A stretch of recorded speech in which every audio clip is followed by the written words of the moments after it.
tous et merci également pour l'invitation. Donc Anne, on va commencer au début. Il a été question dans la vidéo de Neuroschool et de NeuroMarseille. NeuroMarseille, c'est l'institut. Oui. Quelle est sa mission actuellement de cet institut ? Alors, l'Institut NeuroMarseille regroupe en fait tous les laboratoires de NeuroMarseille, et c'est 9 instituts. Et comme c'était dit dans la vidéo, en fait, la communauté neuro-marseillaise est la deuxième plus large de France. Donc, ça a fait un très grand nombre de chercheurs, d'enseignants-chercheurs et d'ingénieurs. Et donc, ça a pour vocation de fédérer l'ensemble de la recherche neuroscientifique. Et au sein de l'Institut est insérée la partie formation, et donc entre autres l'EUR, donc Neuroschool, qui est le pilier formation. Donc, il y a 2 grands piliers dans l'Institut. Il y a le pilier recherche qui est représenté par l'ensemble des laboratoires de recherche et le pilier formation. Et donc l'Institut fédère l'ensemble et permet d'établir des liens privilégiés entre la formation et la recherche. Et c'est un renforcement extrêmement important et fédérateur qui permet de faire évoluer beaucoup les formations et également la recherche en interaction. D'accord. Donc là, on sort totalement du cours magistral sur les neurosciences ou la géographie du cerveau. Clairement, on est d'emblée dans de la pratique professionnalisante autour du cerveau ? Oui, alors en tout cas, si je prends ma casquette de professeur et responsable de l'EER, on a effectivement pour volonté de vouloir insérer le plus tôt possible les étudiants dans le monde professionnel de la recherche. Et donc, il y a énormément d'actions qu'on a développées en partenariat avec les laboratoires, qui sont également très impliqués, pour pouvoir les initier le plus tôt possible à la recherche, les faire intervenir, comme vous avez vu un peu dans le reportage, sur des plateformes, donc des plateformes avec de haute technologie, donc être le plus tôt possible impliqués dans la recherche et avoir un parcours personnalisé pour chacun des étudiants. Et l'autre particularité aussi, c'est que cette fédération des laboratoires fait qu'un étudiant donné va avoir toute une palette à sa disposition de recherche, puisqu'on va des neurosciences les plus moléculaires et cellulaires jusqu'aux neurosciences intégratives et cognitives. Donc, on traite à peu près à Marseille tous les sujets neuroscientifiques, ce qui est un atout, évidemment, pour les chercheurs, mais aussi pour les étudiants. Lorsque nous préparions cette discussion ensemble, vous m'avez donné 2 éléments tout était intéressant, évidemment, mais il y en avait 2 qui ressortaient particulièrement sur cette partie. Le premier, c'était les choix très pragmatiques des étudiants autour de la Neuroschool. Et le deuxième, c'est que cette volonté qui est traduite actuellement ne vient pas de nulle part aussi. J'aimerais que vous nous racontiez d'où est venue cette volonté de professionnaliser aussitôt le travail autour des neurosciences. Alors, si je reviens au tout début, puis je replace un peu tout ça dans la perspective d'Amidex. Donc, au tout début, effectivement, ça part du constat, je pense que tous les enseignants, chercheurs ici pourront en témoigner, de l'évolution en fait, de la population étudiante. Les étudiants ont beaucoup évolué. Ils n'ont pas les mêmes besoins, ils ne font pas les mêmes activités. Les interactions avec le numérique changent beaucoup, nos interactions avec les étudiants et leurs attentes. Et donc, tout est parti de la nécessité de réformer nos approches pédagogiques, d'une part. Un autre constat aussi, c'est effectivement la volonté de les insérer le plus tôt possible dans le milieu professionnel, en l'occurrence ici la recherche.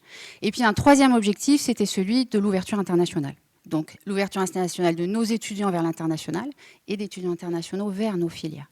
Et donc ces 3 objectifs en fait fondamentaux, ils étaient complètement incarnés par les appels à projets de l'Académie d'Excellence. Donc en 2014, on a postulé, j'ai été à l'initiative d'un premier projet de rénovation du master qui s'appelait le Brain Master Programme, qui a été soutenu par Amidex et qui nous a permis d'initier, d'amorcer ces grands changements dans le master de neurosciences.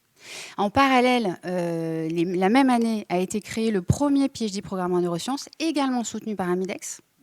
Et donc ces 2 programmes qui ont été très pionniers, grâce à Amidex, nous ont permis de candidater sur l'appel d'offres national qui est sorti en 2017 des écoles universitaires de recherche.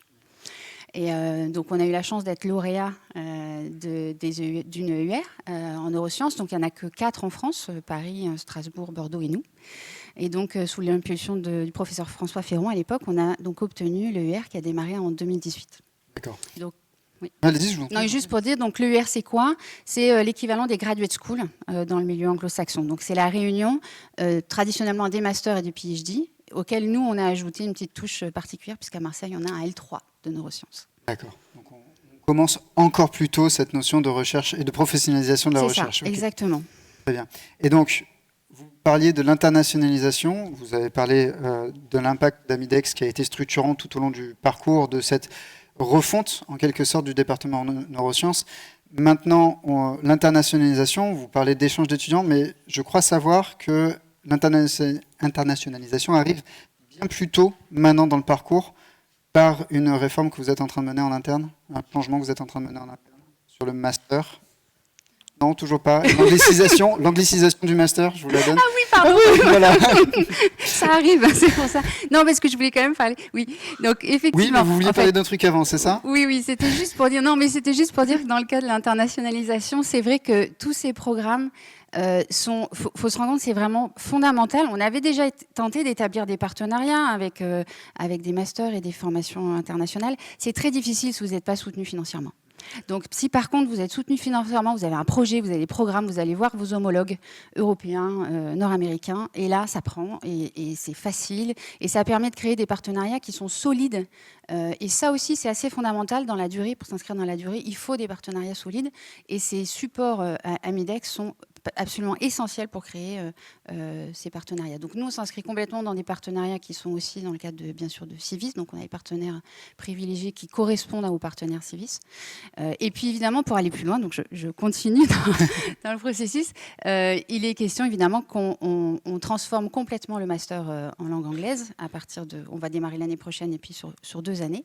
Le PhD programme, lui, est entièrement déjà en anglais, mais on veut évidemment passer 100% l'anglaise de manière à faciliter le plus tôt possible, comme vous le disiez très bien, les échanges dans un sens comme dans l'autre, c'est-à-dire faciliter la mobilité de nos étudiants vers les écoles universitaires, notamment européennes, et réciproquement.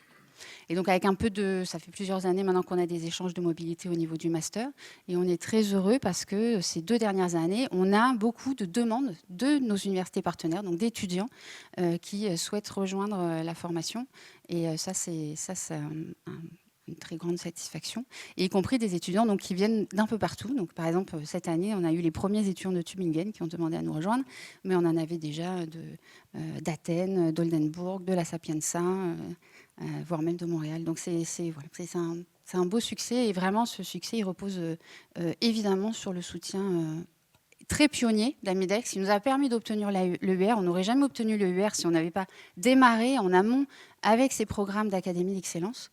Donc ça nous a permis vraiment de nous déployer avec l'EUR dans un second temps. L'EUR qui est financé pour les 2 tiers par l'ANR et aussi pour 1 tiers par Amidex.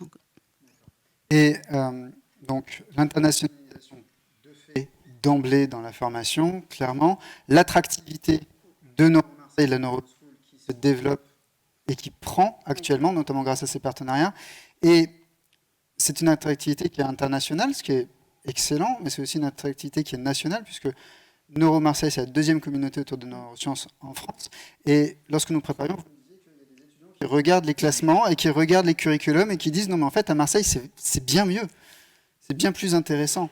Et vous les avez encore, ces étudiants, vous leur proposez 1000 choses. On avait parlé de formation complémentaire que vous leur proposez pour développer leur professionnalisation, c'est bien ça? Oui, c'est ça. En fait, en plus de la formation de base en neurosciences, on veut développer des compétences annexes secondaires. Et donc, on leur propose des formations complémentaires, que ce soit par exemple dans le domaine de la communication. Donc, on a un partenariat avec Logicam, on leur propose des formations complémentaires en communication. Là, on vient de créer un DSU Data Science. C'est une formation complémentaire qui est très demandée dans le milieu professionnel. Donc, ils vont avoir la possibilité de compléter leur master et leur PhD avec ces formations complémentaires. Ils sont formés aussi en expérimentation animale. Voilà, on essaie de leur offrir des possibilités d'augmenter leur CV par des compétences qui sont bien sûr reliées aux neurosciences, mais qui sont un peu connexes et qui étendent leur champ de compétences. Donc en fait, en plus de favoriser l'internationalisation, la professionnalisation, vous favorisez aussi l'employabilité hors recherche. Exactement, oui. D'accord. Cette employabilité hors recherche, vous commencez à avoir un retour dessus ou pas actuellement?